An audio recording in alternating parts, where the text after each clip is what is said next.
ಪಾಪು ರಾತ್ರಿ ಎಲ್ಲ ರೋಸಿದ್ಲು ಫ್ರೆಂಡ್ಸ್. ನಾನು ಬೆಳಿಗ್ಗೆ ಎದ್ದೇಳೋದೇ ಲೇಟ್ ಆಯಿತು. ಕೆಲ್ಸಕ್ಕೆ ಬೇರೆ ಬರ್ತಾರೆ. ಪಾಪ ಬೇರೆ ಹಠ ಹಿಡಿತಿದ್ಲು ರಾತ್ರಿ ಎಲ್ಲ. ನಿದ್ದೆ ಕೊಟ್ಟಿಲ್ಲ ಫ್ರೆಂಡ್. ಸಖತ್ತು ರೋಸ್ತಿದ್ಲು.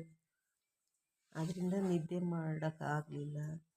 ಬೆಳಿಗ್ಗೆ ಲೇಟಾಗಿ ಎದ್ದೆ. ಅಷ್ಟರಲ್ಲಿ ಕೆಲಸದವ್ರು ಮಳೆ ಬೇರೆ ಬರ್ತಾಯಿತ್ತು. ಕೆಲಸದವ್ರು ಬೇರೆ ಬಂದಿದ್ದರು. ಅವ್ರಿಗೆ ತಿಂಡಿ ಮಾಡಬೇಕಿತ್ತು. ತಿಂಡಿ ಮಾಡೋ ಅಷ್ಟೊತ್ತಿಗೆ ಲೇಟ್ ಆಯಿತು ಫ್ರೆಂಡ್. ಹಂಗಂದ್ರೂ ತಿಂಡಿ ಸಾಲ್ಟೇಜ್ ಆಯಿತು. ಪಲಾವ್ ಮಾಡಿದ್ದೆ.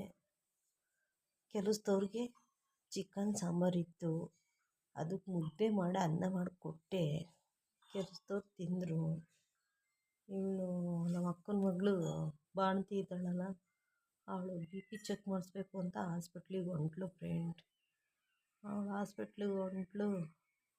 ಅವಳಿಗೆಲ್ಲ ಊಟ ತಿಂಡಿ ನೀರು ಎಲ್ಲ ಕೊಟ್ಟು ಕಳಿಸ್ತು. ಪಾಪುನ ಇಲ್ಲೇ ಬಿಟ್ಟೋದ್ಲು. ನಾನು ಒಂದು ಕಡೆಯಿಂದ ಪಾಪುಗೆ ಅಜ್ಜಿನೂ ಆಗಬೇಕು, ಅತ್ತೆನೂ ಆಗಬೇಕು.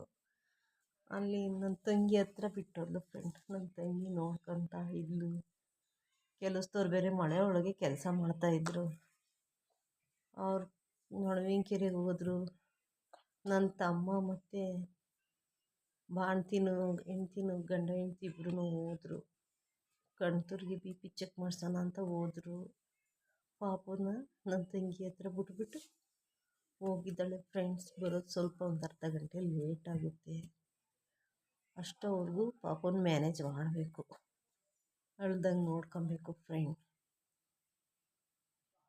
ಶೇರ್ ಮಾಡಿ, ಸಬ್ಸ್ಕ್ರೈಬ್ ಮಾಡಿ, ಲೈಕ್ ಮಾಡಿ, ಫಾಲೋ ಮಾಡಿ.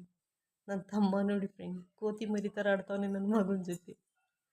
ಬೆಂಗಳೂರಿಗೆ ಹೋಗ್ತಾನೆ ಅಂತ ಮುದ್ದಾಡ್ತಾವನೆ. ಇದ್ರಿಗೆ ಮಾಡೋದು.